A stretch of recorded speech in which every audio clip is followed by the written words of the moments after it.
Whole sports all plays. Yeah. Whole sports all plays. Whole sports all plays. 365, we making a plays. You talking the game, get you through the days. We're high in the court, the dime in the lane. Variety topics, living the same. All presentation, sports information. Hitting the airways, taking the nation. All sport, all plays, they working your faces. Grace at the field, so tie the laces. Whole sports all plays.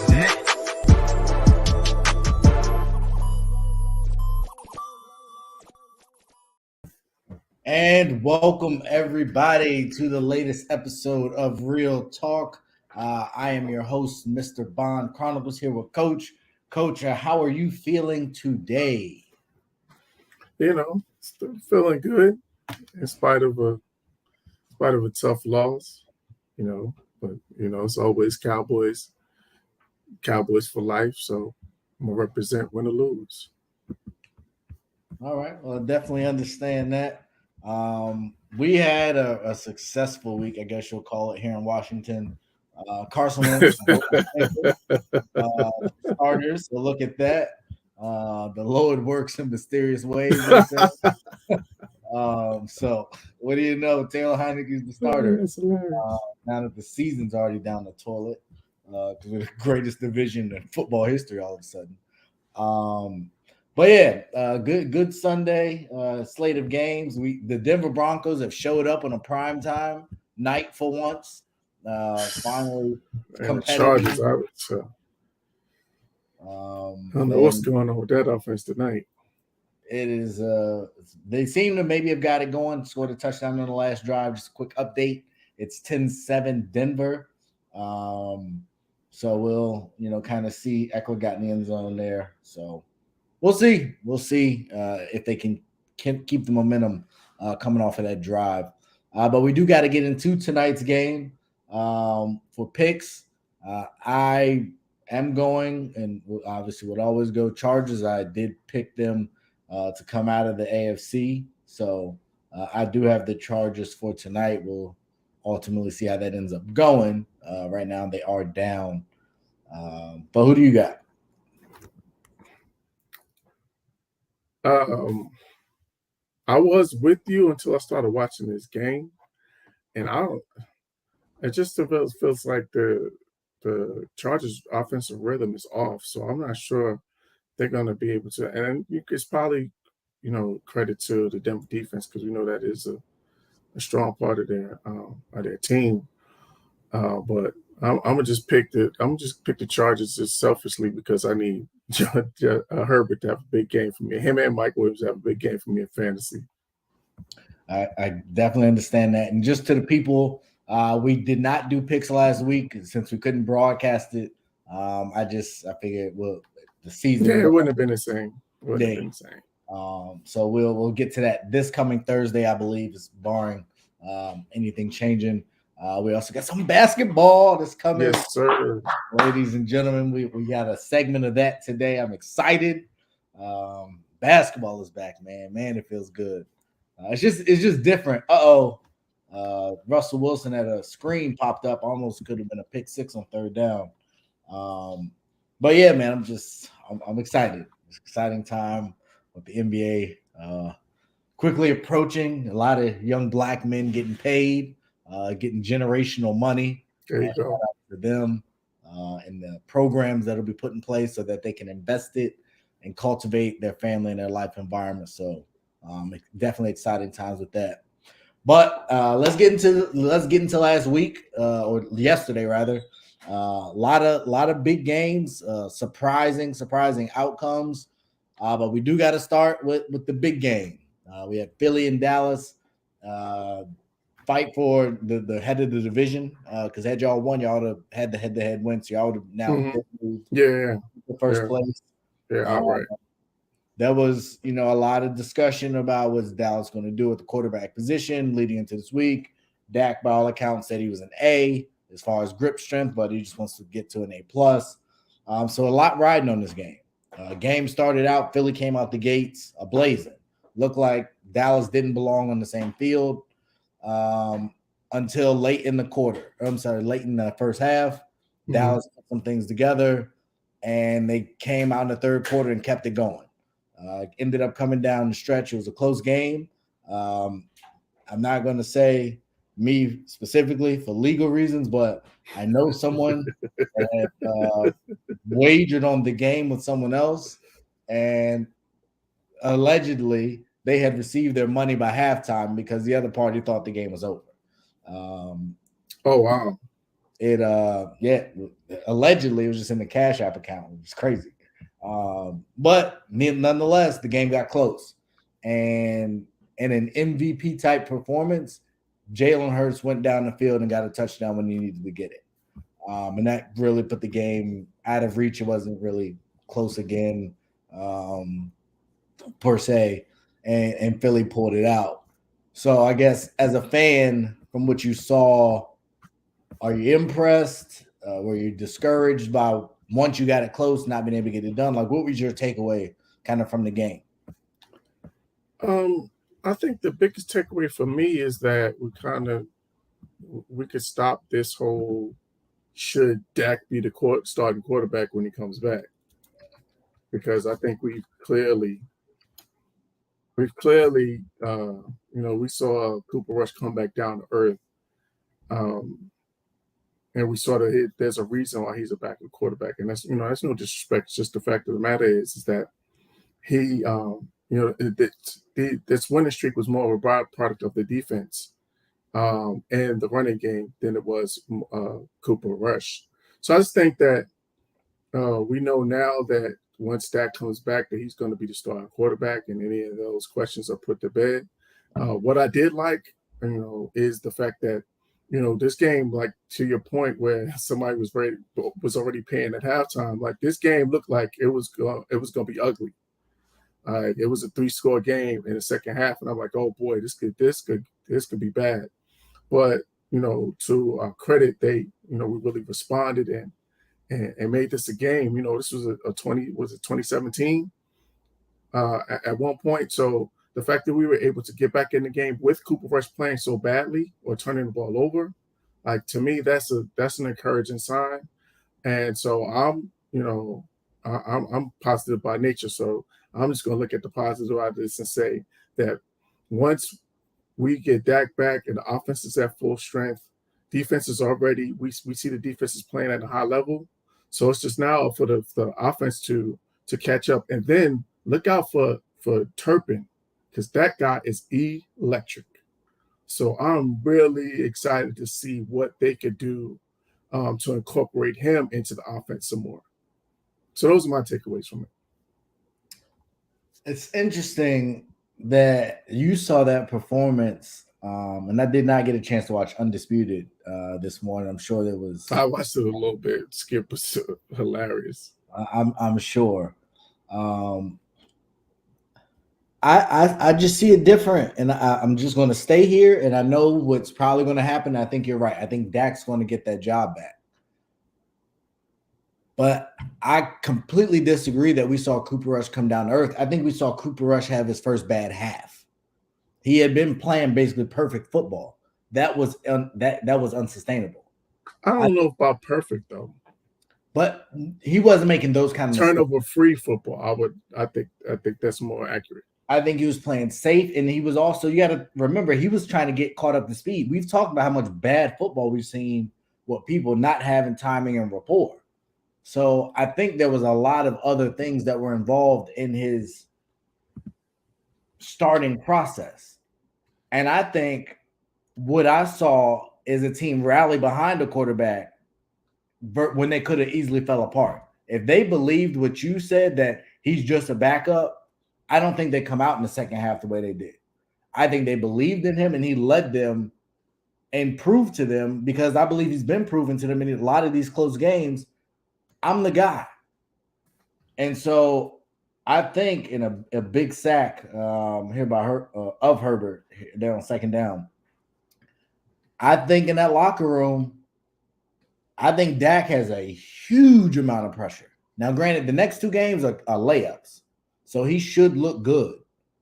But if he doesn't, if you, even as an outsider, you have to start to wonder. Like, we know what we had. don't mess this up. And I just think that's a lot of pressure. And so we'll see if Dak gets back and he's healthy. I think he's capable of playing. I think he definitely has more talent than Cooper Rush. I don't think anybody doubts that. Right. But I also don't know a bomb, and it should have been a pass interference. They did call a big pass interference there. I don't think if you're Jerry Jones and Stephen Jones, you think it's a non-competition. And I don't think a lot of those players in that locker room think it's a non-competition. I think they see the talent, but they've also seen the results. And I think Dak is going to have to show up with results, and that remains to be seen. Well, I mean, I could see, I could see thinking that. But I think what we also saw was that Dak doesn't have to throw the ball 35, 40 times a game for us to win. So I think, if anything, what should be the takeaway for that, for Coach McCarthy and the rest of their staff is that when we're playing physical football, when we're running the ball and we're being physical, then that's when we're at our best version of ourselves. But if we try to be this cutesy, throwing the ball 35, 40 times a game, all these different gadgets and all that other nonsense, trying to, be ahead of the curve and trying to, you know what I'm saying, just trying to be this high-tech offense, like that's not who we are. That's not even, and of course it was years ago, but during the heyday of the 90s, we were a physical football team. We ran the ball. Like it was Emmitt Smith and then Troy Aikman and Michael Irvin and those guys. But we ran the ball first and foremost. We established the run. So I just think that what we saw was that because Cooper Rush never really had a huge passing in all of those wins, he never had a huge passing day.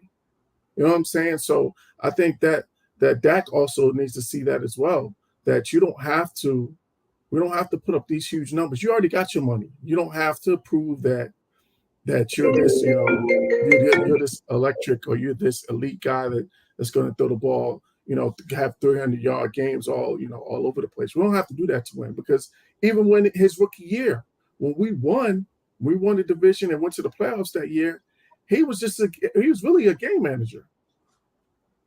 So I just think he needs to be like a high-level game manager and as well make some timely plays. I don't think he has to be he doesn't have to be a Mahomes. He doesn't have to be a Brady. He doesn't have to be Aaron Rodgers for us to be successful. So I definitely agree with that. But I think I disagree to a certain extent, because I look at what Cooper Rush did. Versus Cincy, he threw 31 times, Giants 31, Washington 27, Rams 16, and then last game he threw 38. So the attempts are still there. I think, and I wish I had a statistician or a way of finding out. Third down conversions to me is where I see a big difference. Cooper Rush makes those throws. Mm-hmm. He might be 50, 55% for the game, but he finds a way to make those throws. And his completion percentage actually should be a decent amount higher, because y'all dropped a lot of balls on him. But he's making those plays, and I think those are the plays Dak hasn't been making, if you listen to Skip, for the last maybe year and a half. Those critical plays at critical moments we're not seeing. So I think that's the other part. That's what keeps the drives going. Because Zeke ain't running for a bunch of yards. Tony Pollard ain't running for a bunch of yards. But if it is consistent, but y'all are converting on third downs, which keeps the defense off the field, which keeps them fresh, exactly. It's just a domino effect. Absolutely. I think that's where you're going to really see the difference. On those plays, is Dak finding the right person, whether it's Noah Brown, whether it's CeeDee Lamb, whether it's Schultz, because Schultz only had 2 catches last game. And he's banged up too, so I think that's part of it as well. So knowing where to go is really important, and I think that'll be the telltale sign.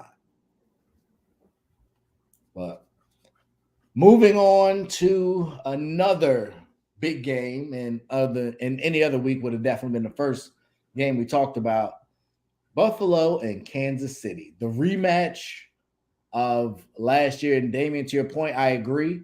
I do think that is a huge part. If we paying you that much money, we should be able to rely on you. You shouldn't just be managing the game at that salary, in my opinion.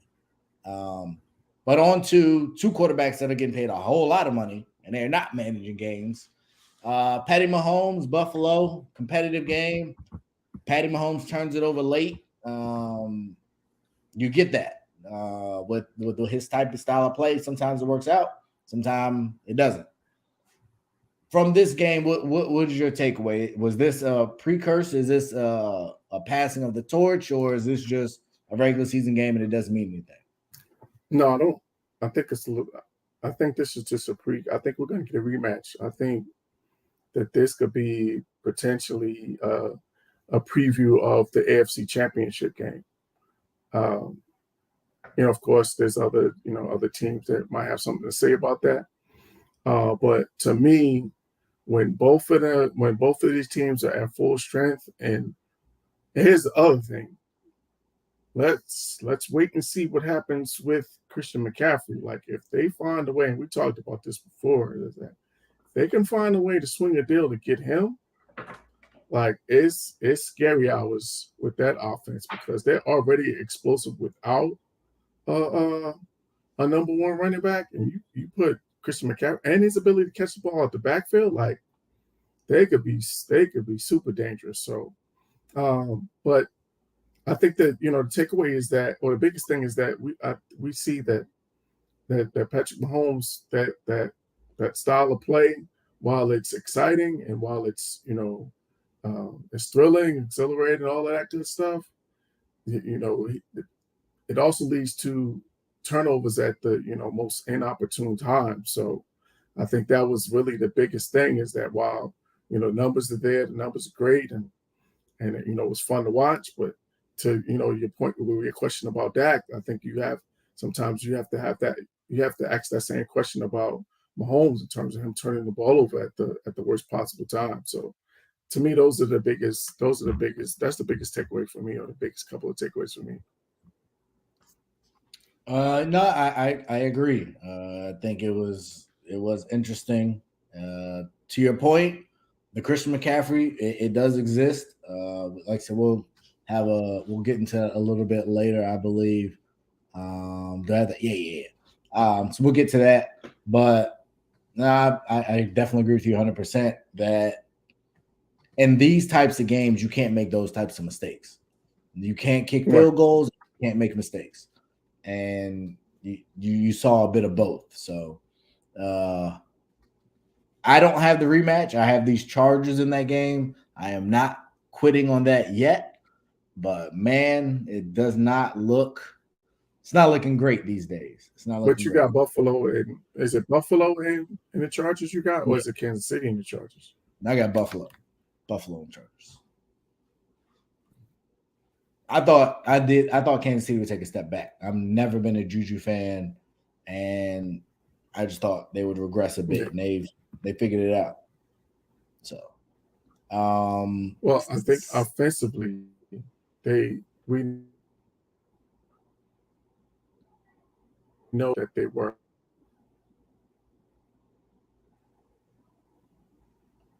You broke up a little bit. You said offensively, we knew they were something. Oh, I was saying offensively, they're not.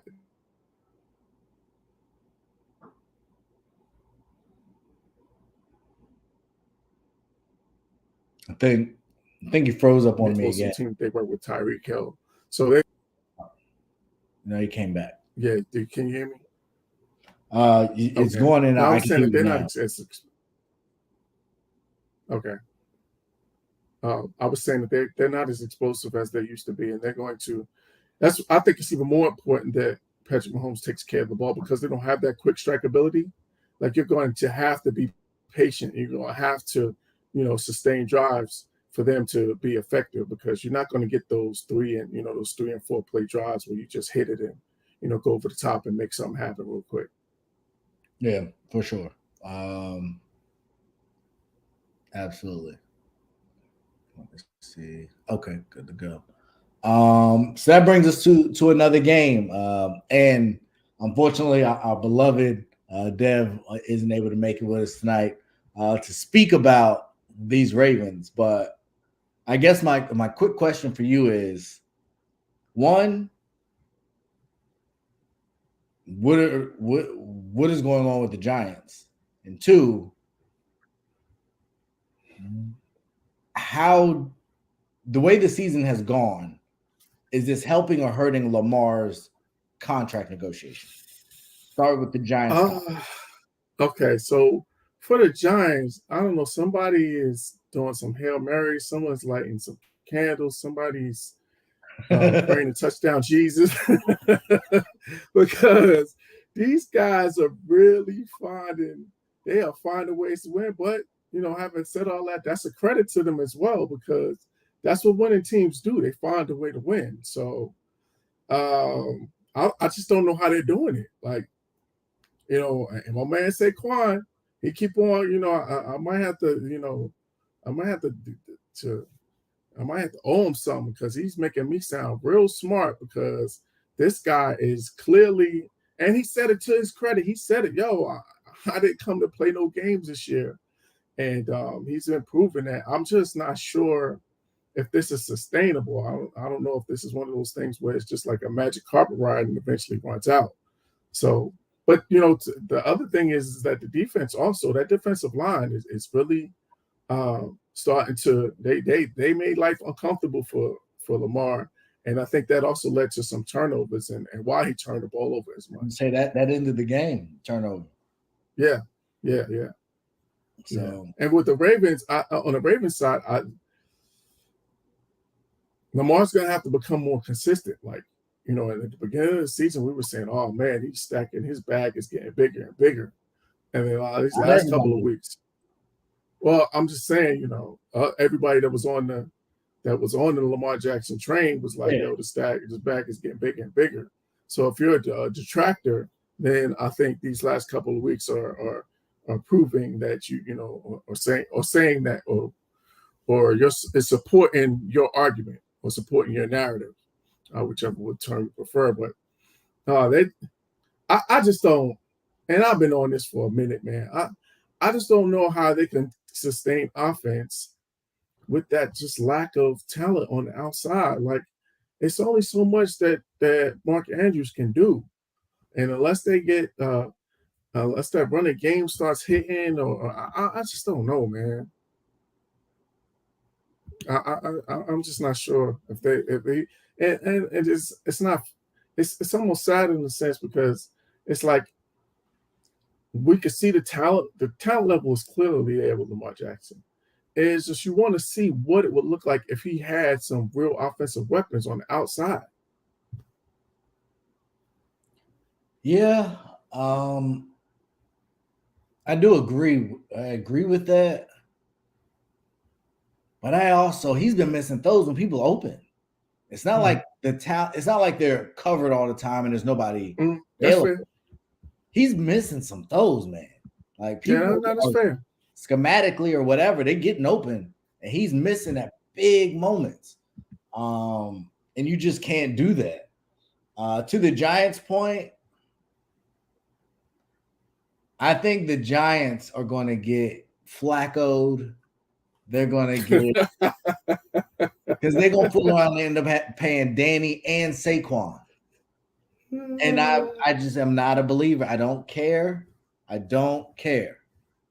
Saquon is going to show up this year, but I would not, and I guess we'll talk about it now. I wouldn't give him a long-term deal. I don't believe it. I need at least 2.5 years of consistent work before I'm willing to give a running back the kind of money he would demand at his kind of production. But I think they're going to get stuck in either having to franchise one of them, or they're going to have to pay one of them, or they're going to lose them. And there's nothing in the pipeline to replace. And we are seeing the value of Saquon. Like, there's no clearly, without question. They got some tough decisions they got. He's proven his value. Yeah. But at the same time, you want to get him some help on the outside if you're going to invest in your quarterback. So you can't pay the quarterback, the running back, and go sign receivers. And Galladay's still getting paid. So talk about stealing money, man. That dude. Like, I see what I see, but I see what I see. So Right. Yeah. I don't know. It's going to be real interesting to see how it plays out. As far as Lamar goes, you got to win some games, man. Got to win these games. It can't, when you want that kind of money, it can't be the stats. Not in Baltimore. If he was in Jacksonville, if he's in Tennessee, then you can get by with the show. But in Baltimore, it's a different culture. We competing for chips. If it ain't that, then it ain't the Baltimore way. And But let me ask you this, because shout out to our boy Dav. I saw he posted like he was putting them more on the coaching, like he thought that they got out coached. So do you subscribe to that? my problem with subscribing to that is the coach, they were coaching well when they got these leads. I see performance not holding the lead. I'm seeing missed touchdowns, 1 or 2 a game. I'm seeing turnovers late. I'm seeing fumbles late. Like, that's not coaching to me.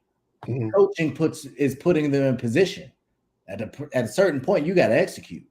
And when y'all execute what they're coaching, y'all have big leads. Y'all are winning games against good teams. But when the execution slips, the performance slips. So I that's hard. It's hard for me to say that. Maybe motivationally, I think the defense has kind of turned it up over the last week or two, but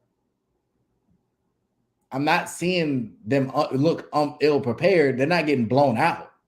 The games are competitive, and usually they were ahead. So I feel like they're ready to go. I feel like they're coming out playing well, and maybe they're not adjusting, but I don't see that. And maybe Dev could speak more to what he's seeing. He's probably watching it a lot closer than I am, but what I see is not that. Rush just hit a bomb, I think, to KJ Hamler in the 2-minute drill is 38 seconds, and the clock is ticking and running up. So they might get 3 out of this. Might get 3. Yeah, they should definitely get 3 out of this. Sure. I mean, we've seen take a shot. They got enough time to take a shot at the end zone. I was gonna say, but we've seen Denver fumble time management. That's why I don't want to give them too much credit. But they executed that well. No timeouts. Nice out pattern. First down. Judy got out of bounds, so they're definitely within field goal range. Just can't mess it up. So we'll kind of stay with you guys here for a minute. Looks like Los Angeles calls a timeout. Yeah, they did. Which helps Denver as well. It does. But with the momentum, you figure I'd rather take the time out and be prepared. And if they beat us on preparedness, they beat us. But momentum-wise, it's looking like they might give up 6 versus 3. So we'll see kind of what comes of it. But we had a mini AB version this past week with Carolina, who is clearly what a bad situation. And Russ looks like he actually hit a helmet on his follow through there. It looks like wrist. Maybe Russ is finally cooking, kind of. Yeah, numbers look a lot better. And like I said, maybe people finally getting in the form and rhythm. See, at 22 seconds here. Whoa! He almost threw a pick. You can't do that. What are you doing? Yeah. Are they gonna call it? Did they hit him low? It looked like I think he's gonna get they're gonna get personal foul. Yep, there it is. Roughing the passer. Okay. Just caught a break. It's a big deal. Yeah. That's half the distance. Yeah, but like he got pushed into him. That's what I don't see the gentleman's name, but he looked like he was motioned that he got pushed. Yeah. But we've seen these personal fouls. It is what it is. I'm not wasting any more energy on trying to figure out these roughing the passer calls. Yeah, it's just going to take one of them, a big game for it to happen, and then the competition committee will finally take it seriously. But I was talking specifically about, speaking of competition committee and performance, Robbie Anderson was unhappy. I have not heard the details of what the discussions he was having with his coaches were. Most companies have an open door policy. Apparently, Carolina does not have that because they were over his suggestions or frustrations, and interim coach Steve Wilkes sent him home. And today they shipped him packing across the country. Almost as far as you can go. They got him away from their organization. I believe this is the second team that is expeditionally the Jets were Robbie Anderson away. So he's shown to be talented, but Kyler Murray already, y'all know how I feel about Kyler. Oh boy. And now you're gonna bring that personality into that receiver room with that quarterback and that coach. But you never know. This could be the wake-up call for him because if in two situations, these are two different teams, but you're the only common denominator in terms of them not working out. So yeah, and it could also go by that 3 strikes you're out. Like this could be your last chance. So, man, that was close. This could be your last chance. So he might just straighten up and fly right now. Yeah, we'll see. Hope for the best for all parties involved. Looks like the Broncos will settle for a field goal. The Chargers defense does hold. So good job for the defense there. And a bit of news: Bill Belichek did move into a tie for second place in wins on the coaching list. So congratulations to him. I'm sure he will eclipse that here shortly. And we hadn't talked about it on here too much. But this kid that he's found figuring it out. And Mac Jones might be Mac Jones who? Pretty strong. Because one guy's a little cheaper and one guy's finding a way to win in a real competitive division. And we know that there are no loyalties in the Coach Belichick run system and organization. Well, I will say, of course, I'm in Jacksonville, and fun fact, I was actually playing. We had some fall league games over the weekend, and we were playing at the school that he went to high school, Bowles High School. So, but anyway, I hope that for his sake that this doesn't, because that's the thing about Belichick. He's like any good coach. He's going to do whatever is in the best interest of the team winning, and regardless of who it is. And he don't, you know what I'm saying? He don't play no favorites. He's going to put the guy out there that's going to give the team the best chance to win. So this is not looking good for my guy Mac. So we'll see how this plays out. Absolutely, but shout out to Coach. Got him tied with the Dolphins right now, 3-3. When you look at the standings across the league, it's tight. It's week to week, huge ebb and flows. But you mentioned it earlier. We talk about ebb and flows. One team that's been pretty consistent has been Buffalo. Offensively, they've been dynamite. Haven't really missed too many steps. With that being said, there are rumors that they are looking into Christian McCaffrey. Now, we all know what he represents when healthy. We also know what Buffalo represents in the wintertime.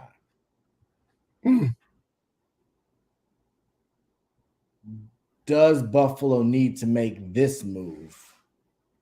And if they do, does it make them the prohibitive favorite, in your opinion? I think it depends on the price. I think it depends on the price that you have to give up. But I don't, and it may not be as expensive because it seems like the Panthers are now seem like they're about to have a fire sale. So it may not cost Buffalo as much as it would have in different circumstances.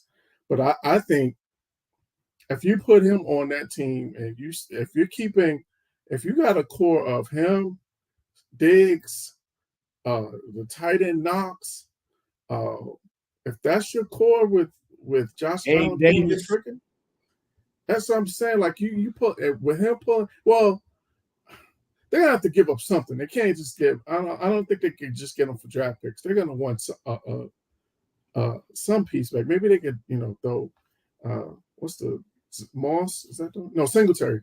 I could throw him in a deal and send him back with some back draft picks. But I don't know if that's going to be enough. That's what I would try to do. If you're the Bills, that's what you probably try to do.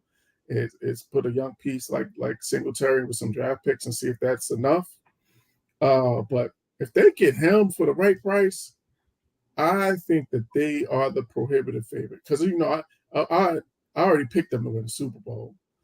So if that happens, and to your other point about being in Buffalo, I'm pretty sure he grew up in Denver. If I'm not mistaken, he grew up in Denver, so I don't think the cold weather is going to bother him. No, that's true. His dad played in Denver. Yeah. So I don't think the cold weather is going to have an effect on him like it would on other people. So I more so meant just physically. Can you take the beating in the cold? Yeah. Not more so just those hits hit different with the cold. Right. That's a fact. That was more so my thought or my. No, that's a valid point. So we'll see. I think the blueprint has been set. When you have an opportunity, we'll get to the Warriors in a minute. When you have an opportunity to go for it, maximize your window. Pay the bill later, figure it out later, go for it. Yeah. If you're Buffalo, you make that deal happen in a heartbeat. So I don't know how many other, there's no running backs at that level I think that are available. I think not in a trade, that's for sure. I think you kick yourself if you don't make that decision. So we'll see. Trade deadline's coming. We'll just have to figure it out. And figuring out what they want to do. We also got to figure out, what does Dallas do? You really believe they make the decision to go back to Dak this week? Yeah, if not this week, then definitely next week, because this is the time to let him work the kinks out with Detroit and Chicago. So that's what I thought you would say. What happens? Things happen. You guys magically, mysteriously don't show up against the Lions at home. You have the Bears coming to town. Say the Eagles and Giants win again next week. You stick with Dak? We're not doing this, man. There's no question. Cooper Rush has started his last. Let me just say this, and we're going to end this right here. Cooper Rush has started his last game as a Dallas Cowboys quarterback. Once Dak comes back, it ain't no going back to Cooper Rush. All right. That's unfortunate. Yeah, but for you want that. I have no want the controversy. Yes, you do. You hate it. I have no horse in this race. You want everything to implode, and you want a whole bunch of drama, and it'll make your day. All right. I've said my piece. Y'all will do what y'all do as usual. Can't wait. Speaking of doing what they do, Cincinnati, y'all have a huge opportunity. You got some great young talent, and you've got some experience. But as Ron Rivera said, the difference between the good teams and the bad teams is quarterback. and you have a good quarterback. But y'all are letting him get his head beat in. And at some point, something has to give. So my question for you, Coach, is do you see Joe Burrow playing over or under 10 pro NFL seasons? I'm going to say over, just because of his skill set and because as he gets more experience, he'll get the ball out of his hands even faster and learn how to avoid those big hits, as much as you can. And I guess I'm also saying it because, like, Cincinnati, you got to fix this line at some point. Like, you can't have a quarterback of this caliber, your number one pick, your franchise guy, a guy that if healthy should be able to play 10 or 15 years in the league without question, and you can't invest in the line. Like, come on. And it's the same team that had a guy like a Hall of Famer like an Anthony Munoz, however you say his name. Munoz, thank you. So, like, you gotta make that investment, and I could have told you that Lyle Collins ain't there. Because that ain't gonna cut it. You got to put some, and I think that they do, in the draft, they're gonna have to definitely. I think that's gonna be a priority for them in this draft. I think they're gonna spend a first round pick on the best offensive lineman that they could get. And that's the thing. The line is a bunch of new names. Yeah. So I think they tried. They just failed at fixing the holes and failed miserably. So maybe they'll get it together. That remains to be seen. Oh, cool. I was just checking fantasy real quick. I might go 5-0 this week in all my leagues. I'm in a competitive game. I got Eckler, and I'm playing. Who am I playing against? Oh, he has Dustin Hopkins, and I got the Broncos defense. So I'm up by like 1. Should win there. So shout out to all those winners in fantasy. We're starting to separate ourselves, the winners from the losers. Hopefully you're on the winning side. But we do. I just have a concern. He already has the torn ACL. He's been beat up last year. He's got beat up again this year. I mean, the story's been played out one too many times. So I like the bravado. I like the confidence. I like the skill positions, but hopefully they can keep him a little cleaner so we have him around for a while. With that being said, let's get to the NBA.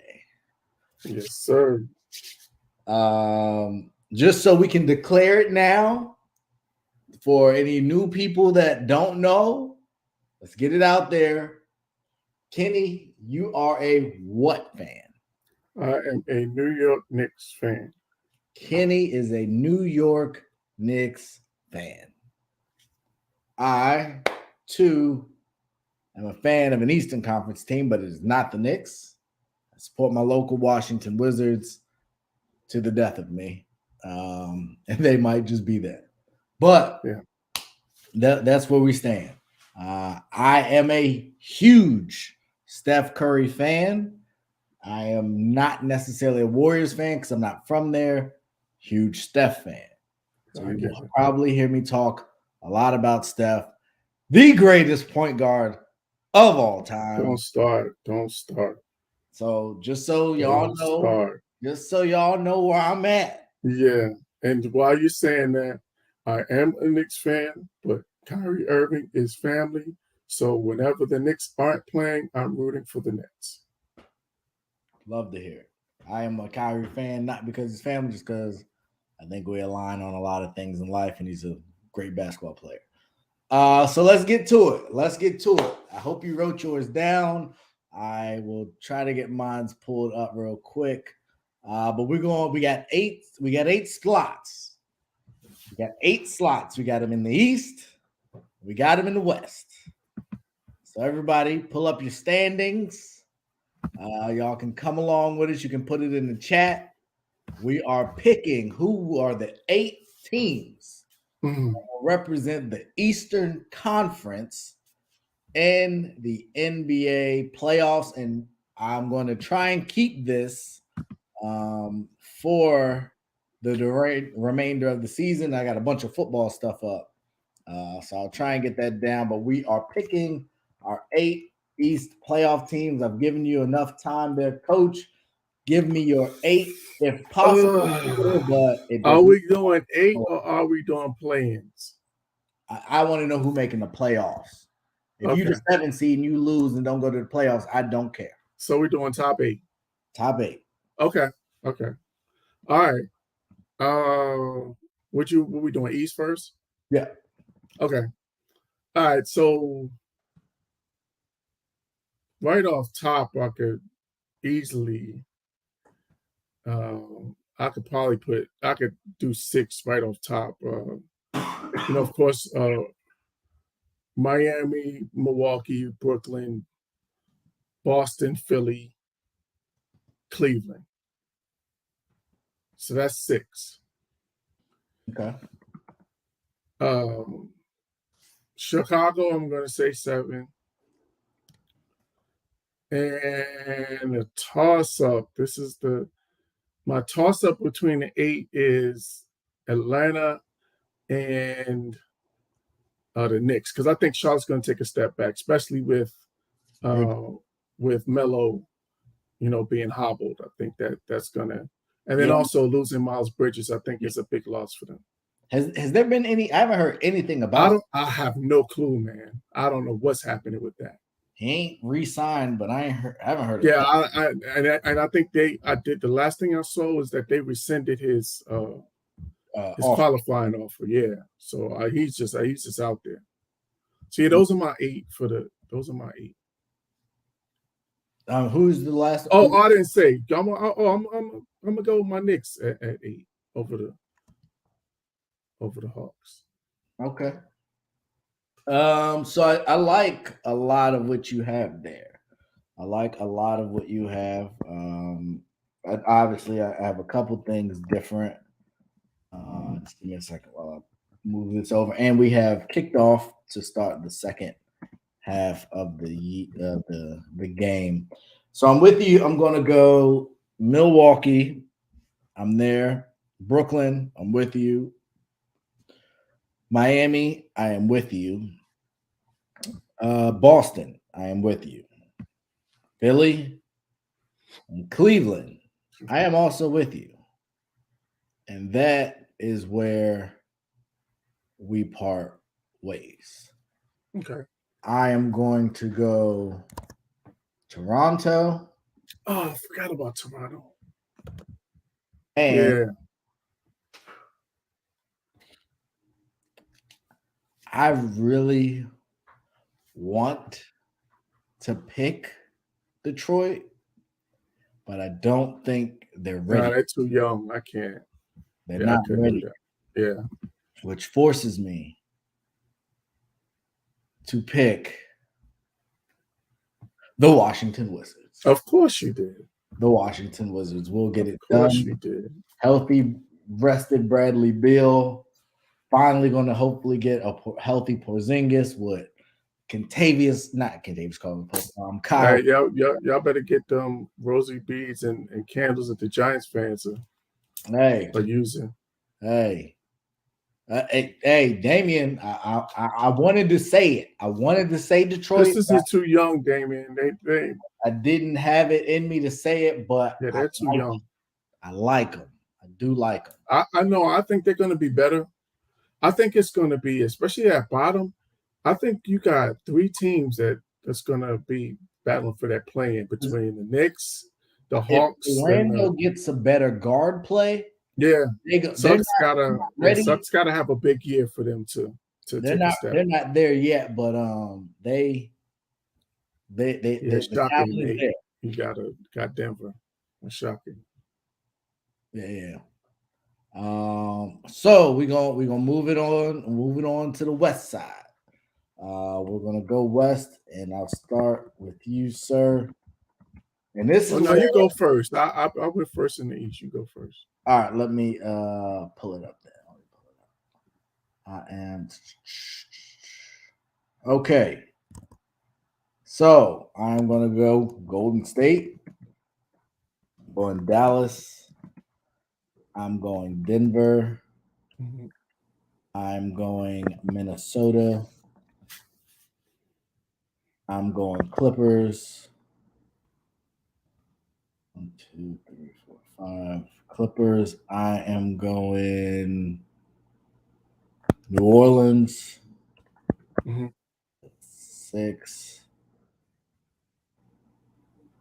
I'm going to go Memphis. And my last playoff team. Whew, this is tough. It is. This is tough. Raymond, do you want to go out on the ledge, Raymond? Or do you want to go out on the ledge? The answer is true. There will be 3 teams from California in the playoffs. I've given you Golden State. Mm-hmm. I've given you the Los Angeles Clippers. Yeah. I am here to tell you that the Sacramento Kings will be going to the playoffs this year. Oh man. Are going to finally put it together. Yeah, I'm sure Alana would love to hear that. Shout out to her on getting that media credential for the Sacramento games. Absolutely. It's big time. Speaking of which, like I really wanted to go Atlanta in the playoffs because I really like the Murray thing, but yeah, I'm going. It's just, you know what the problem with me with Atlanta is that I'm just not sure how those two guys are going to mesh. How long it's going to take for them to mesh together and work out that chemistry because they both like to have the ball in their hands. I told you last year when this summer they got to move one, and I think it ain't gonna be the guy that just got there. There's a new sheriff in town. His mentality, he's a dog, he's a killer, he's bigger, he's better defensively. Yeah. He's a guy you can build around. He's more consistent, he's more reliable. Like, I just don't think it fits. Trey's not a 2.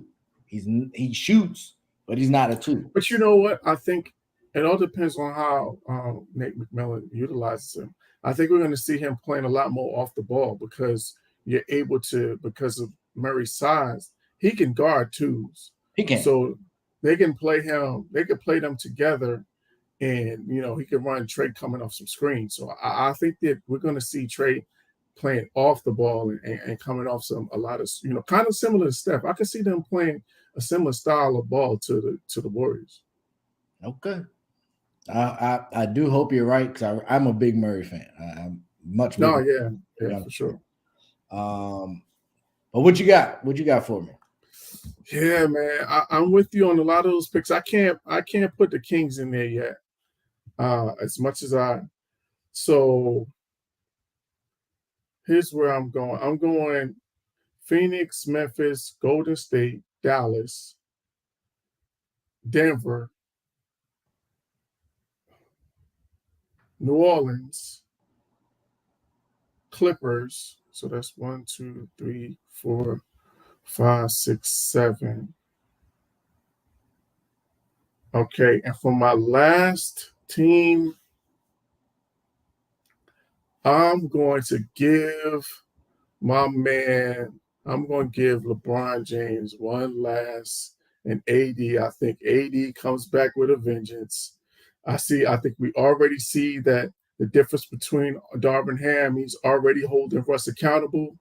All of it, like it's not going to be your way this year. So he's going to have to adjust and he's going to have to sacrifice. So we already see that. So I think that that's going to lead to the Lakers getting back into the playoffs, but they're going to sneak in there by the hairs of their chinny chin chin. So you have the Lakers being better than Minnesota this year. I don't think that Gobert and Towns pairing is going to work well.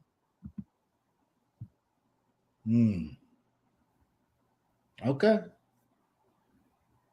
I think And they gave too much for him too. So I don't think that their depth is going to take a hit as well. Although I love Ant-Man, I think he's going to. That's where I'm at. I think you can flip Russell for depth if you absolutely have to have it. But I think that starting five of that ending five can be tough. Now, obviously, Rudy's a free throw liability risk, but you can play. Then if you space the floor, you got those 2 7-footers. Like, who's going to guard in space? I think as greatest shooter as Towns is, like, you putting him out there on a stretch four and on a switch on the guard. Like, I mean, because if he's in the game, so he's running the pick and roll, so he's in the action. I think he's fully capable of athletically covering any four. What stretch four do you not think he would be able to guard? No, I don't even think it's so much the stretch four. I think it's the switches where he has to. But I think Gobert's more reliability for the switch than I think. And that's even more so because I think they're going to wind up isolating both of those guys on the same side of the floor and making them make a decision. And we got 2 big guys away from the basket. The weak side action, that's where all the weak side action is going to come from because they're going to put those 2 big guys on the strong side of the ball so that they can't help at the rim. And you're going to see all this action on the weak side of the court. And then you're going to have to be able to, all of those other 3 guys are going to have to stay in front of their man because they're going to be 30 feet from the basket, Gobert and the Towns. I think to run that kind of offense, you're at that kind of level. I think that's a select group of teams, and you still got to be able to guard them. I think they're going to crush people on the glass. Yeah, but I don't know because while Gobert, I'm sure is going to hit the glass. I think Towns is going to be out there on the perimeter because he's going to be in his glory shooting all of those threes. Like, he's one of those guys that definitely didn't. He's not a guy that really wants to bang in the paint like that. So I don't think that he's going to. But I don't think he's going to have to bang in the paint. I know, but I'm just saying, like, he's going to be shooting so many threes that I don't think that he'll necessarily be getting as many offensive rebounds. I don't know. We'll see. I think we'll see. I think the pick and roll is dynamic in a variety of different ways. Offensively, obviously Gobert's an amazing lob threat. So I think there's a lot of options that you can't really help off, which is going to open things up for whether it be Ant. And I forget who's their 2 because I think Ant's playing at Russell. 3. Is Russell 2? So who's the 1? Oh, well, he's the 1, but because Pat Bev is gone, so Russell will be the 1. Ant is going to be the 2, and then who's going to be that 3? Is it Vanderbilt? What's the guy, Vanderbilt? Or maybe what's the guy's name? I can't think of his name, but let me look it up real quick. Yeah, I was trying to pull it up myself. Running a little slow. I just think they're a better team, top to bottom. They got Kyle Anderson there. He might be. Yeah, Luka Garza, he's solid. And he can make a play. He's a playmaker. So Torian Prince, Austin Rivers. Torian Prince, those guys are. I'm sure between Anderson, Torian Prince, Jay McDaniels, those guys, they may. And don't be surprised. You may even see a little Eric Pascal. You may see. I like him. He get buckets. Me too. He get buckets. Me too. But yeah, it looks like Jordan McLaughlin is set to start at the 2. No, I'm sorry. Jaden McDaniels is starting at 3. Is how they have it. And then, like I said, Kyle Anderson in rotation with Rivers. They can do some things. And that is a long, long team defensively as well. So we'll see what happens. I think Russ does not finish the year. That wasn't a topic. I don't think he finishes the year in LA. I know they put out that whole thing about, I was talking to the coaches. away from the entire team when everybody else is just come on, man. Like when everybody's gathering, we playing hard toss in the middle of the game. Like, where's your head? And then the other one too, where Pat Bev was trying to get them to huddle, and Russ was there, wanted no parts of it. None. So I just think that's going to be a mess. No, they're going to draw a line in the sand. I'm telling you right now, Darvin Ham is not the one. Like, he's not going to be the guy. You're not going to bully him. You're not going to intimidate him. It's going to be his way or the highway. So if Russ doesn't get in line, we already saw him come off the bench. We did. So, I mean, he came off the bench last year too for like a game or two. So I'm just saying, like, don't be surprised if we may see a blow up, but it's going to be a meeting of the minds. So it's going to be a come to Jesus, because Russ is going to either get in line or they're going to get him out of there. But one of the things that you have to say is he going to be there. Well, that's what I'm saying. He's going to have to get in line, or they're going to get him out of there. He's reliable enough that and LeBron is the ultimate point guard on that team anyway. So yeah, but LeBron gonna miss games. Everybody gonna miss games. So you don't want to alienate him if you're on the roster, because you might need him. Yeah, that's fair. That's all I'm saying. But it's tough, because the first time Pat Bev finished a game and Russ don't, Russ had, ain't no way. Ain't no way. Yeah. Or Lonnie Walker, the fourth, is finishing games and I'm not. Oh man. Trouble. Definitely potential there. Let me see what we have here. So with that being said, apologize for that. We have our West picks and our East picks, but now we got to figure out who's going to the chip. So in the West, who you got? Okay.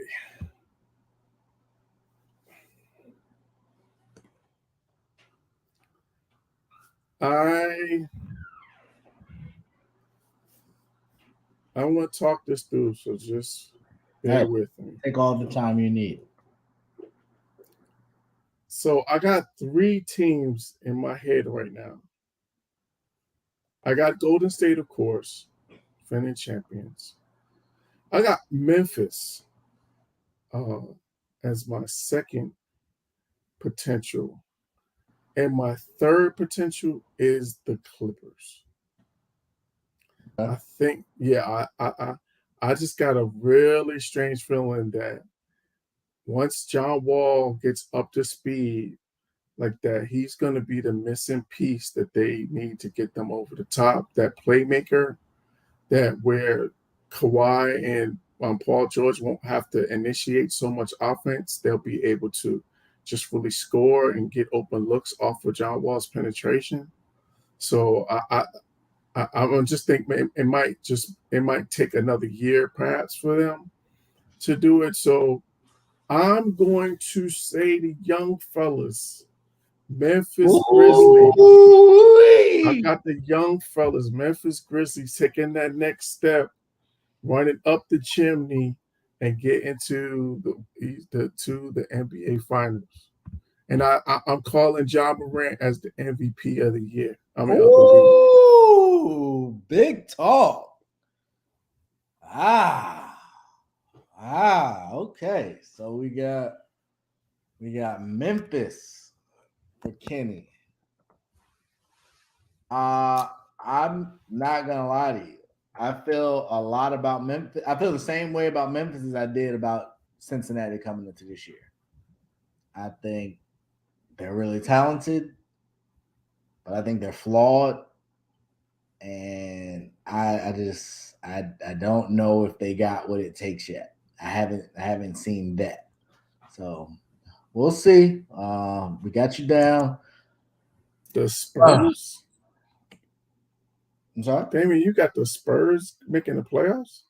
Ain't no way.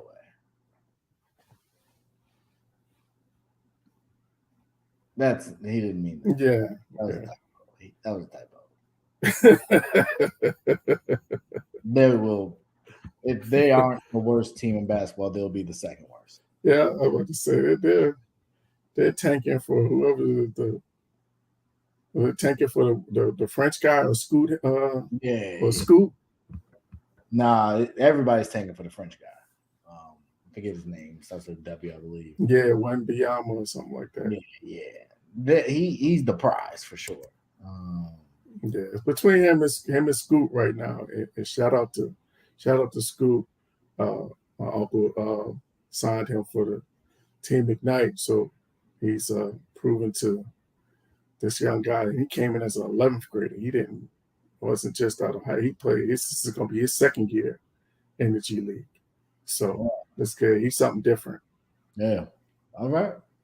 Well, we're going to definitely be tuned in as that time comes. But while we're here, I have two of those teams, and I don't know who's going to win. Here's what I'm going to say. I'll talk this out as well. If the Los Angeles Clippers run into the Dallas Mavericks, all bets are off. Well, we know who you're not picking to come out the West. Yeah, did I even have them in my playoff? You know what? That's a great question. I don't think Did you? No, I don't. I don't have Phoenix making the playoffs. Oh my goodness. That might be a little flavor. Yeah. They'll probably get him, but I'm not backing down. Forget that. Oh no, Suggs, I'm with you. I think the Pelicans are going to be really dangerous this year with a healthy Zion. That's it. That's the X factor. If he's healthy, look out for New Orleans. Russell Wilson gets slung down. Thankfully, there's no flag thrown.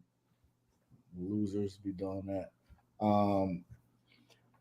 But I just can't do it. So as long as that doesn't happen, I think the Clippers get it done. But if they run into Luka, Golden State gets it done. So what does Raymond think is going to happen? Ray thinks the basketball gods are going to force the Clippers to play the Mavericks. Okay. And they couldn't beat the not the greatest point guard, the greatest point guard in the league history is not going to go back to the conference finals. What you mean? You said the Mavericks and the Clippers. Yeah. Who's the greatest point guard? What you mean? You said Steph Curry. Yeah. No, I'm saying they're going to play early, which is going to lead to the Warriors playing the Mavs again. Okay, got it. And the Warriors will get it done. So I got the Warriors going back. But if the Warriors got to play the Clippers, I think the Clippers get them. As long as they can avoid the Clippers, I think that's the only team that can beat them. As long as they can avoid the Clippers, I think Golden State's golden. But if they run into them, it's gonna be a hard time. So yeah, we got that on that side. So I got Golden State. You have Memphis on the East. Whew. I got to tweet this too and shout out to my guy, Brother Knight, who's the color analyst for the Pelicans. I'm sure he's going to love my pick. Okay. I hope that doesn't mean you're picking Cleveland. Oh, no. Okay. Because I think I know he played Cleveland. But no, Rachel, our sister Rachel Hill would love that pick the Cavs because she's all things Cleveland. Yeah. But man, so this is tough. What I think and what I really want. I really, really want Brooklyn to get there. Like that would just be poetic justice for me to see Kyrie and KD in the finals versus Golden State. Like that's Oh man, that would be epic. That's NBA heaven, Nirvana. Epic. That'd be too perfect. So I don't think that's gonna happen, unfortunately. Yeah, I would definitely try to go home to get tickets for those games. tickets. I don't even know if I would want to be in New York. I would call up. Listen, I hit Kyrie's dad like, yo, you saved me. I don't care where I'm at. Just get me one. I understand. Because that would have to be in the building for that. That's crazy. So that's what I really want to happen. That's usually not how life goes. Right. So I think I still think the best player in the world is in Milwaukee. I think with Middleton back, I think with some they almost threw another pick six on that swing pass. Sure did. Almost did it again. Ben Simmons. If he would have if he wasn't so focused on making a tackle, he could have picked that off. But that was the scouting report last time. Was don't just go, don't worry about it, and that's we got pick six for it. Ben Simmons too. I just think there's so many people on that Brooklyn team that are like cast-offs and have been just beat down by media and public. I would love to see them have success. Mm-hmm. With that being said, I got Milwaukee. I think Giannis is Giannis, and I haven't really seen him much in preseason, but every year he's ever come back, he's gotten better. So I envision he's going to be an even better version of who I think the best player in the world is. And I think their depth and their camaraderie is enough to get them past whoever they're going to run into. So yeah, I got a Milwaukee Golden State Finals, which I'm still would be pretty excited to see. Mm-hmm. I think DiVincenzo is in Golden State too, so he'd have a little motivation in that. Sure. But that's my two. Who you got? Okay, so I am going to pick. Hey, I'm sure you're going to be shocked by this selection. I am going to pick the Philadelphia 76ers. Oh my goodness. Chris Brown, I know this is music to your ears. I think that this is the year they finally put it all together. Joel Embiid has been playing at a MVP level for the last 2 years. You get a full year of James Harden. Tyrese Maxey is ascending. You got Tobias Harris. Like they have everything I think that they need to make a finals run. And I think this is the year that they finally put it together. And this will change the narrative on Doc Rivers. The questions about Doc Rivers in the playoffs. I think this is the year that we change that this narrative changes for him. And I got the Sixers coming out of the East. I think with Brooklyn, of course, I think they have all the talent in the world to do it. I just got some questions about their coaching. Like, I'm just not sure if Steve Nash is the guy to lead them. I think I think it was really important that they, the hire that they made on the offensive coach that they brought in from, I believe he's from Europe. I can't remember the guy's name, but it seems like he's brought in some new philosophies, and they're not relying on as much isolation in basketball, and they're moving the ball a lot more. So I think that's going to help. But I think when push comes to shove and things are not working, then it's going to go back to Kyrie and KD trying to make a play. And as much and as talented as they are, and they're probably two of the most skilled guys that we've ever seen in the world, I don't care how talented you are, it's hard to win against a set defense just playing isolation basketball. And, especially in the playoffs, I just think it's hard. So, I'm not sure if Steve Nash can make the adjustments to be able to counter, if the plan A isn't working, what's his plan B of his plan or his plan C? So I just think that's that's going to be their weak link, and so that's why I'm not picking them. And why I picked the Sixers. Wow, did not see that coming. So you believe in not only Doc Rivers writing the narrative, but James Harden and Joel Embiid are all getting over the hump. Yeah, I think that they, it's one of those things where you have to learn how to ascend. And so they've taken a lot of lumps in the playoffs, and so they've learned, they've taken all of those tough losses they've had so much just playoff disappointment that I think it's going to fuel them and propel them to be able to get over that hump. Oh, that's cold-blooded, sucks. I know. Okay. So this is what you all have been waiting for.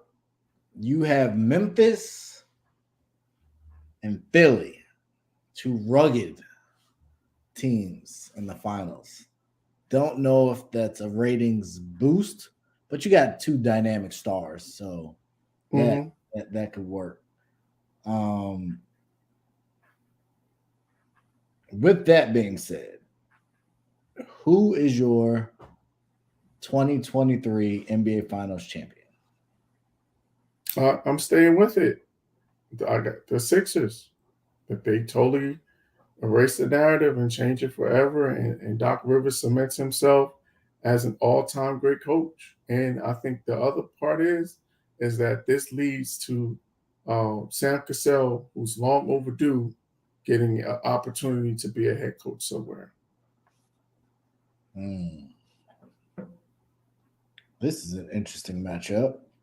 I'm good with half of that. The Bulls, especially now, but who knows when Lonzo Ball is coming back, if he's coming back. I'm not seeing it. It does not sound promising. Yeah, I'm not seeing it. Alonzo. But fair enough. Wow. The city of Philly is going to be nuts. Maybe get some live coverage from my boy Chris. But okay. I don't have either of those teams in my finals.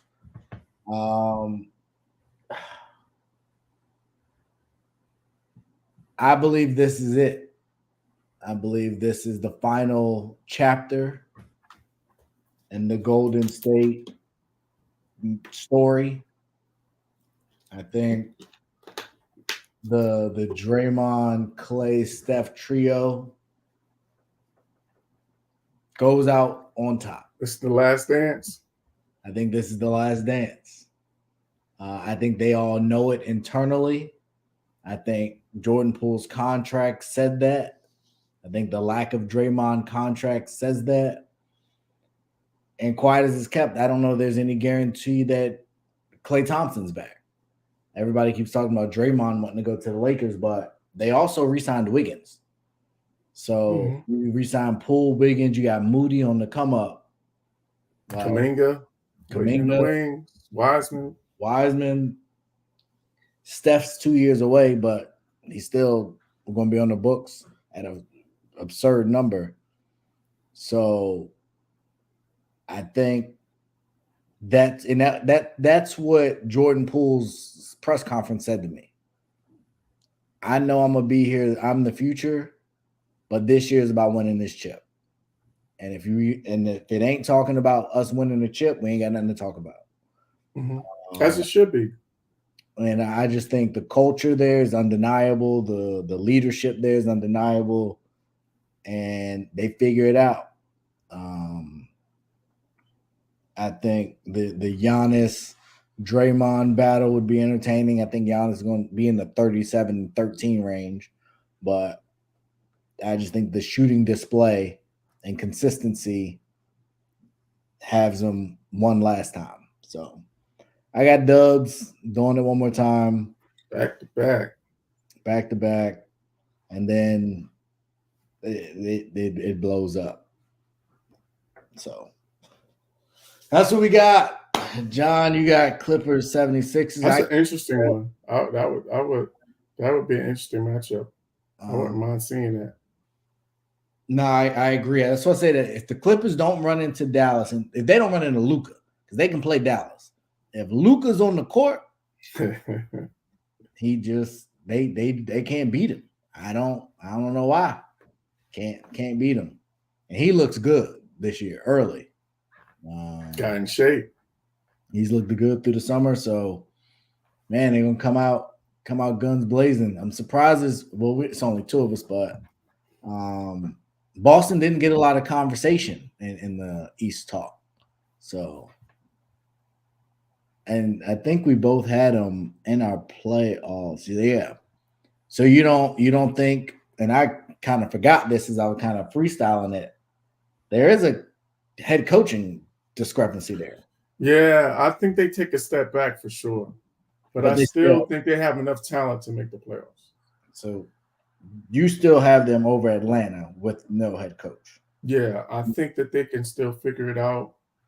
Again, with the talent level that they have, and then also bringing in Malcolm Brogdon.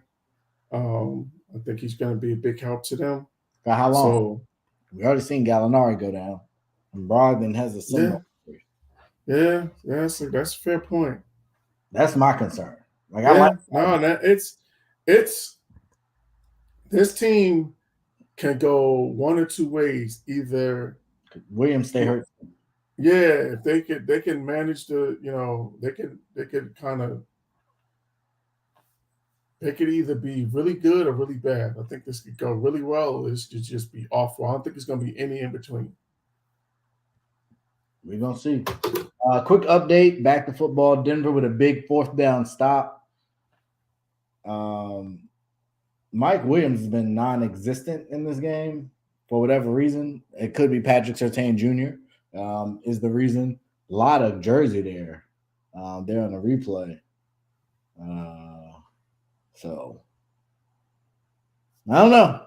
13-13, though. 13-13. So, before we begin to wrap up, we do have to get into the individual awards. And we got to start at the top. I said and believe that Giannis Antetokounmpo is the best player in basketball. I also believe that all of the real potential MVP contenders are getting their help back. I think Jokic's numbers have to take a step back. I think Embiid's numbers will take a bit of a step back. DeRozan won't have the wins. The Warriors, they're going to split. The Nets, they'll split.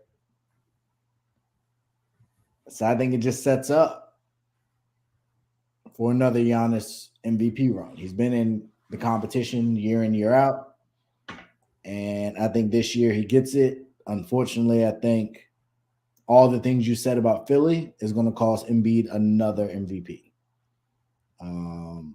So I got Giannis for MVP. I believe you mentioned who you got. I just want to know if you wanted to stand on. Oh, yeah, I'm standing on it. Ja. Okay. And you have Memphis finishing as a what seed?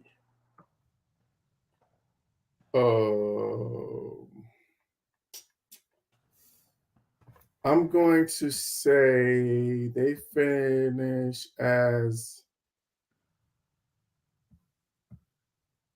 I'm gonna go with them at a 3 seed because while I'm picking Ja as the MVP, I know he's gonna get nicked up at some point just because of his style of play. Okay. But he won't miss enough games. No, he won't miss enough games that it's going to affect his MVP. Okay. That brings us to the defensive side of the ball. Who do you have as your defensive player of the year? Oh, let me see. You know what, man? I'm gonna go with one guy that does not get enough. He's one of those serially underrated guys, and especially defensively. Like he gets his due, but he doesn't get mentioned enough as one of the better defenders we have in this game, and that's Drew Holiday. I think he's going to get the defensive player. I'm picking Drew Holiday's defensive player of the year because he guards any guy. He guards from 1 to 3, sometimes even 1 to 4. He's guarded KD in the playoffs. This guy he'll take on just about any defensive challenge. So, and I think even more so because of this year with Middleton being a little hobble coming out of the gate, coming off that wrist surgery. I think it's going to be even more so where he's going to take on that defensive challenge as well as doing what he does offensively. So, yeah, I got Drew Holiday as my defensive player of the year. Okay. I like, man, that'll be interesting because for a very, very different reason, I'm going in a different direction. I think we talked about earlier what Minnesota's going to look like defensively. And to your point, Karl Anthony Towns isn't necessarily going to be around the basket a ton, which means I got a guy that's going to shoot a really high percentage on dunks and lobs. He's going to grab a whole bunch of boards, and he's going to be available to block a whole bunch of shots. They get funneled to me. I think Rudy Gobert is right back in line for another defensive player of the year. I just think his statistics, he will be able to solely focus on rebounds and blocks. And then he'll get the dump offs and little stuff here and there. But he will never have to worry about catching the ball in the post and making any kind of post move. So although I like Drew Holiday and I think he's undervalued in a lot of cases. Oh, Russ, what are you doing? I'm gonna go Rudy. I think Rudy gets it done. But I do like the Drew pick. Last is Rookie of the Year. I know we covered the draft here and we had a number of thoughts. Prayers. Again, I haven't heard much about what's going on with Chet, but hopefully the recovery is coming quickly and smoothly for him. I know he is set to be out for the rest of the year, but just hopefully everything's going all right there. But a lot of young talent in this draft. A lot of big men early, a lot of players in positions that they should have a lot of opportunity. Who do you have as your 2023 NBA Rookie of the Year? I don't go chalk. I was a fan of his game, and I just think he just has a complete game and also an NBA ready body, and also that he's going to get the opportunity to really have the ball. He's going to get the opportunity to score. He's going to get the opportunity to. I think the offense is going to really kind of run through him to a degree. So I'm picking Paolo Banchero as my Rookie of the Year. I just think he has a complete game. I don't really see a whole lot of weaknesses in his game, and just his ability to handle the ball and shoot it. He's got a pro body, so he can finish through contact. So, with Orlando as well, it's going to be almost one of those things where it's Luda and a riot. So he's going to put up big numbers. They may not win a whole lot of games, but I think it's going to put up big numbers. Yeah, I'm right in line. I said it when he got drafted. I would have took him number one. He's just everything that I think I like to see in young talent, and he's backing it up. Summer League, he showed what he's capable of, and then he got out of there. So I think the opportunity will be there as well. Damian, I do not agree with any of your current basketball picks, to be honest. Definitely not Chris Paul. I don't have the Suns playoffs. I kind of do, but I'm just not going to pick them because they still would be at the bottom. So I could be wrong, but I don't see it. So that's where we will leave it there for basketball. We can get into some more stuff as actually no, we can pick the because we won't be on before kickoff, which is tomorrow. So we're not gonna keep track of basketball. It's too many games all year. Yeah. That record. But Yeah. we can just pick the game. So tomorrow we got Philly at Boston. Who you got? Philly, easy. Easy. Yeah, Philly, easy. I think the turmoil and all of the drama around the Celtics, and also this is going to be Mazzulla's first game as a head coach, so I'm sure there's going to be some jitters. There's going to be some growing pains. So I got Philly. Okay. I'm going to go Philly as well. James Harden looks to be in great shape. He's back hanging out with little baby. I saw an interception on a drop. Oh, he lost it. Is that coming back? I didn't see it. Yep, Denver got it. Huge turnover. They tried to give it back, but man, this is the Chargers, man. Every time, as soon as you get your hopes up. This is the daggone Chargers. As soon as you get your hopes up. Damien, you're going to respect the Wizards on this show.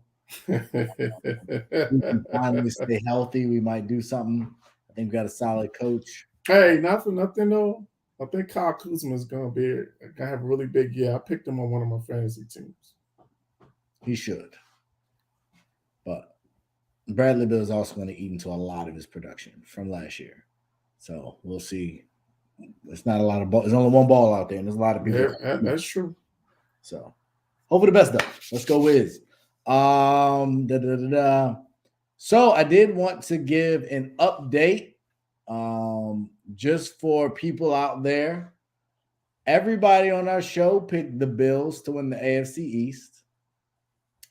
However, our AFC North was a bit divided as Kenny, you and Dev picked the Ravens, and me and Chris have picked the Bengals. It's safe to say I don't think any of us are super confident in that. Not at all.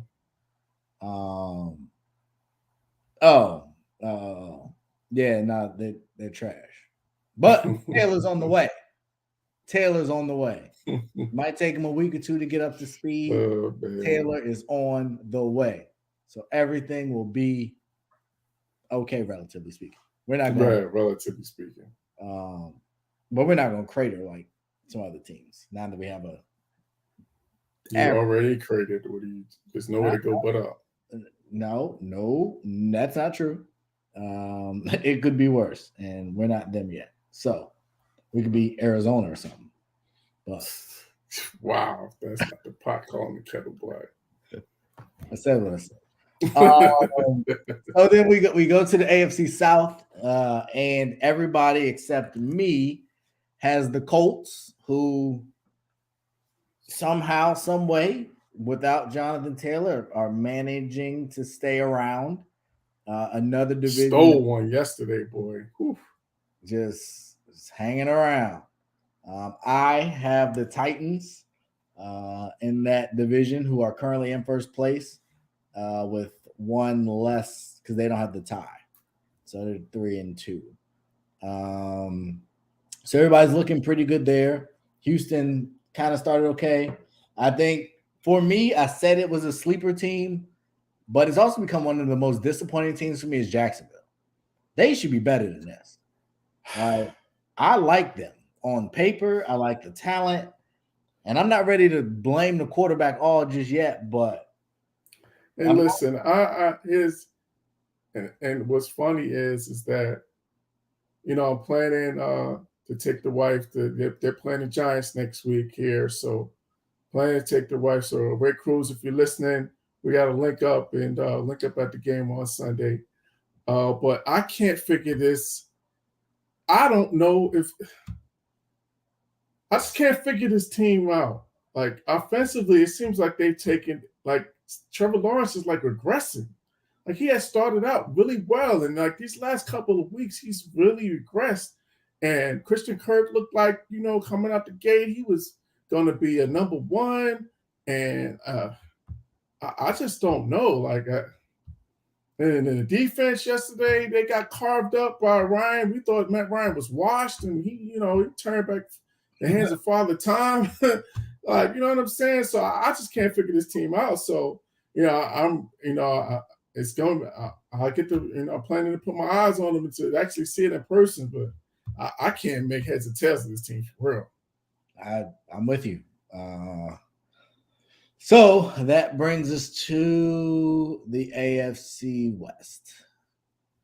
And this is not a shining moment for me. I'm here to say I was wrong, but the AFC West, as the most frustrating and disappointing team for me this NFL season, has been the Las Vegas Raiders. Like, they've been in games, the talent is there, the production is there. They just keep losing. Like, Josh Jacobs has played really well. Adams has been a decent fit. Renfro's taken a bit of a step back productivity-wise. But the defense has been okay. It hasn't been, porous. But here they are, 1-4. With 125 points, the margin is only -5. Their point differential is 5 points. They're -5, but haven't got it done. Everybody here all picked random people. So I will give it to you guys. Chris has the Broncos. Dev has the Chargers. Kenny looking good with the Chiefs. And I did pick the Raiders. So still time to not look terrible, but that's looking pretty The clock bad. is ticking. It's looking real bad. It is. The Raiders pick. And not for nothing, boys. Patrick Surtain is locking Mike Williams up tonight. Yeah, taking him out the game. And I was curious because I was looking at the stats because some parlays I had and didn't really plan the Mike Williams, Patrick Surtain part out. I think I misjudged that one. Vegas has won again, huh? What makes it worse is I thought that he would get a lot of targets. I thought there would be some tackles to go along with this, and there's no tackles. It's just shut down. Yeah, it's not. I got Herbert and Mike Williams on one of my teams, so I'm about to take an L. And Mike's had 1 catch, 8 yards, 3 targets, none in the second half. So. Good and terrible. And Herbert ain't much better with 185 passing yards in the pick. Yeah. And the pick wasn't great. It was a forced throw, but Herbert will do that. He will do that, and that's part of the problem. Got that Stafford in him. That's why I said we gotta, I said this before, like all of this early coronation of Justin Herbert, like it's no excuses this year. You got everything that you need. Well, I guess having, what's my name, 13. Yeah, Keenan Allen. But he's always not. But exactly. So I'm not giving him that excuse either because this guy's supposed to be a generational talent. So that's what we all been hearing, from the guys like the Max Kellermans of the world, because he swears that Justin Herbert is the next coming. So all of this hype, man, you got to live up to it at some point. And you're supposed to elevate guys if you're a generational talent. 100%. So let's slide on over to the NFC. In the East, everybody but you has the Eagles, so everybody's sitting pretty good there. And you with your Cowboys pick still definitely in the contention. I'm in the mix. But the 2-game difference is the 2-game difference now. Yeah, we got to win these next 2 for sure. In the NFC North, it gets a little interesting. A team that nobody's been talking about, quiet as it's been kept. The Minnesota Vikings just keep winning. They find themselves below the radar at 5-1. Green Bay with another bad loss to me at 3-3. I think everybody had Green Bay They did, except me. I have the Vikings, so the Vikings will redeem my Raiders pick if this can keep going. Let's keep hope alive. And yeah, we'll just see how that continues to play itself out. Then we go to the NFC South. And I'm going to say it for maybe the third or fourth time on this show. Tom Brady, go home. It's not worth it. It's just not worth it.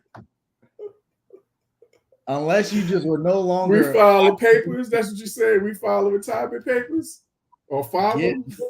Get them out of here. Unless this was your excuse so that you could force a divorce, go home. Like, it's not good. It's just not good. Oh man, and that was bad. That's the one part I missed on Undisputed today. I wanted to hear Skip trying to explain this away. I'm sure he blamed the coach because of course he's not gonna ever. But it's bad. So I do have the Bucks who are in first place. The Atlanta Falcons are right there. Everybody else picked the Saints in the division. Andy Dalton. If Andy Dalton's the answer at quarterback, then you're gonna fail the test. Sorry. When is Jameis due back? Is he due back? I haven't heard much of anything, but Andy's been there for a little bit now. Yeah, it's a couple weeks now, at least 2-3 weeks. And so the last division, we all picked the Rams. Let me tell you, outside of the Raiders pick, the next pick I would switch is that pick. And you want to know where I'm going?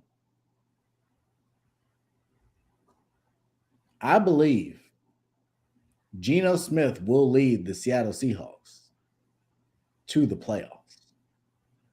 I've seen enough. Wait, hold on. Are you saying that the Seahawks are going to win the NFC West? That is what I'm saying. Wow. They are a good team. They're not talented. They are a solid team. And they play well. And Kenneth Walker, he's coming. Good pick. Coming. The defense is sound. And the division's trash. Like, nobody in that division scares me at all. If Seattle's in the NFC East, even if they were in the NFC North, I do not think they could make the playoffs. But in the NFC West, that Rams offense is broken. And I'm waiting to hear the real report on this Cam Akers situation because something happened. So hopefully I would love somebody that's attached to give us some kind of insight because that doesn't happen or it shouldn't happen. So, yeah, I have the Rams down as my pick, but if there was a pick I would switch outside of the Raiders, I think it's the Seahawks. I think they get it done. So that's like our quarter Polish recap of where we sit. We'll pick some more games on Thursday. Enjoy the game tonight. We got some basketball. Oh, we didn't pick both games. I don't know how we got distracted. So you went with Philly. I went with Philly. And I think we're on the same page, but Golden State. Yeah. Okay. Yeah. Ring night. Yeah, they're gonna want to prove that this whole Draymond situation is not a distraction. So they're gonna come out and put it on the Lakers. Damian, to your point, Hopkins and Anderson is a nice combination. That is. With Green, who's still there, and Ertz. And if they get James Conner back, and there's a running back there that's all right. But their quarterback is Kyler Murray. And I ain't gonna lie to you. Another one, like you Now, especially now that you have Robbie Anderson to go with, you got Hollywood, you got AJ Green, you got Hollywood, how many what for a while? I think that's why they made it. He's supposed to be out. Okay, which makes sense. But to my point is that you got enough offensive firepower for you to be productive. There's no excuse. Figure it out.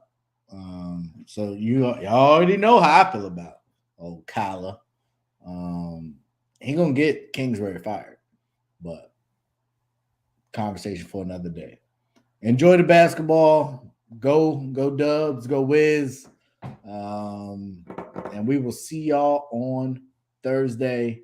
Thank you. Take care. Have a blast. Whole sports all plays. Whole sports all plays.